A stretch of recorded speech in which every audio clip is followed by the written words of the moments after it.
جو body language کا استعمال ہے نا، باڈی لینگویج کے بارے میں بتایا نہیں گیا ان کو، یا ان کو اتنا احساس نہیں ہے کہ جو کلاس روم کی باڈی لینگویج ہے نا، اس کا ایک اپنا انداز ہے، ایک ریسرچ ہے۔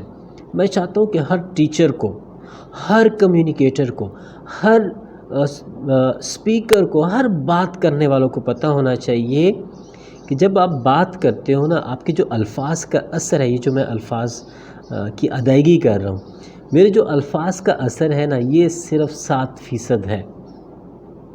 میرا الفاظ کا اثر صرف 7% ہے، جو باقی 93% ہے نا، وہ ہماری باڈی لینگویج، ہماری facial expression, tone of voice ہے۔ اب جو ٹون آف وائس ہے نا، یہ 38% ہے، ٹھیک ہے؟ یہ کیا ہے؟ یہ کیا ہے؟ یہ کیا ہے؟ کتنا فرق پڑ رہا ہے مطلب میں جب میں ٹون چینج کرتا ہوں۔ اور جو 55% ہے نا، وہ باڈی لینگویج ہے۔ اس کا مطلب کتنا واضح ہے کہ ہماری باڈی لینگویج جو ہے کلاس روم میں کیسے ہونی چاہیے۔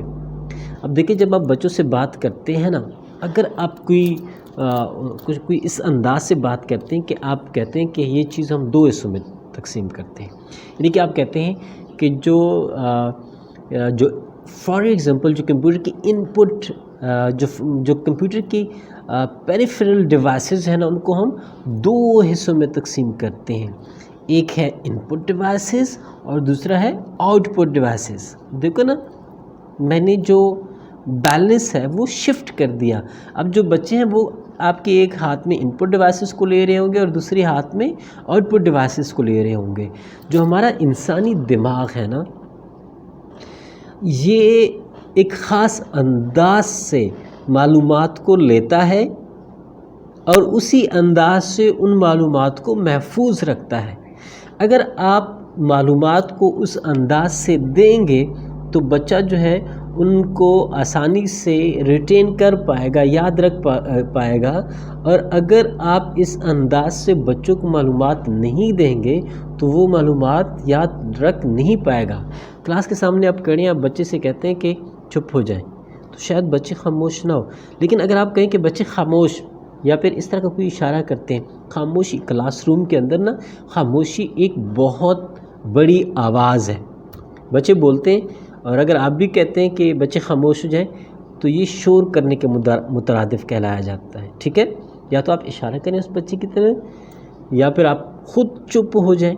آپ جیسے ہی چپ ہو جائیں گے، اگلے چند سیکنڈ میں سارے کے سارے بچے خاموش ہوں گے، ٹھیک ہے؟ اس کے بعد اگر آپ نے کوئی انسٹرکشن ان کو کنوے کرنی ہے تو وہ کنوے کریں۔ اب اگر آپ نے کوئی بچوں کو کہنا ہے کہ بچے کتاب کھولیں، اب بچوں کو کتاب کھولنے کے ساتھ ساتھ آپ کہیں کہ بچے کتاب کھولیں، ٹھیک ہے؟ بچے ادھر آ جائیں، ٹھیک ہے؟ اس قسم کے جو باڈی لینگویج ہے، یا جو ہمارے جسم کے جیسچرز ہیں، یا جو ہماری فیشل ایکسپریشنز ہیں، وہ ہمیں لازمی انکلوڈ کر لینے چاہیے اپنے پڑھانے میں، صرف پڑھانے میں نہیں، بات کرنے میں بھی، تاکہ جو ہمارا بچہ ہے وہ ان باتوں کو سمجھے اور ان باتوں کو اپنے ساتھ لے کے جائے۔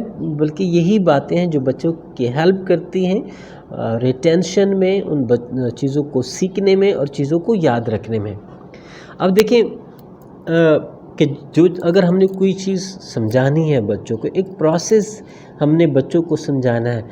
مثال کے طور پہ آپ بچوں کو سمجھاتے ہیں کہ نظام انہضام کیسے کام کرتا ہے، تو یہ پروسیس میں ہوگا نا کہ بیٹا پہلے ہم کیا کرتے ہیں، ہم ایک نوالہ تھوڑتے ہیں، پھر اس کو منہ میں ڈالتے ہیں، اس کو چباتے ہیں، اس نوالے کو پھر نگلتے ہیں، نگلنے کے بعد نوالہ خوراک کی نالی میں سے معدے تک جاتا ہے، وہاں پہ ہضم ہوتا ہے۔ اب دیکھو، سٹیپ بائی سٹیپ اگر آپ بچے کو بتائیں گے نا کہ پہلے سٹیپ میں یہ ہو رہا ہے، دوسرے سٹیپ میں یہ ہو رہا ہے، تیسرے سٹیپ میں یہ ہو رہا ہے اور چوتھے سٹیپ میں یہ ہو رہا ہے، اگر سٹیپ بائی سٹیپ اسی طرح بچے کو آپ بتائیں گے تو جو بچے کی انڈرسٹینڈنگ ہے وہ بہت بہتر ہوگی، وہ اس کو بہتر انداز سے سمجھے گا۔ پہلے تو کوشش کریں کہ جو بھی پروسیس آپ سمجھاتے ہو یا جو بھی چیز آپ بچوں کو سمجھا رہے ہیں نا، بچوں کو اس میں انوالو کریں، ٹھیک ہے؟ ویسے بھی کہا جاتا ہے کہ جب بچے کو آپ پڑھاتے ہیں نا تو وہ یاد رکھتا ہے، بچے کو جب آپ پڑھاتے ہیں نا تو وہ یاد رکھتا ہے، لیکن جب بچے کو آپ کسی ایکٹیویٹی میں انگیج کرتے ہیں، شامل کرتے ہیں تو وہ سیکھتا ہے۔ تو اگر آپ اسی ایکٹیویٹی میں بچے کو شامل کرو گے تو وہ سیکھے گا۔ اس کے علاوہ اگر آپ اس کو سمجھاتے ہو، دکھاتے ہو، تو شاید وہ صرف دیکھ کے یاد رکھ پائے ان چیزوں کو۔ تو مثال کے طور پہ نظام انہضام آپ پڑھا رہے ہیں، ماڈل آپ لے کے ہیں، ایک ایک چیز بچوں کو دکھائیں، بچوں سے خود وہ کروائیں، پریکٹیکلی بچے کریں گے تو پریکٹیکلی بچے جو ہے اس کو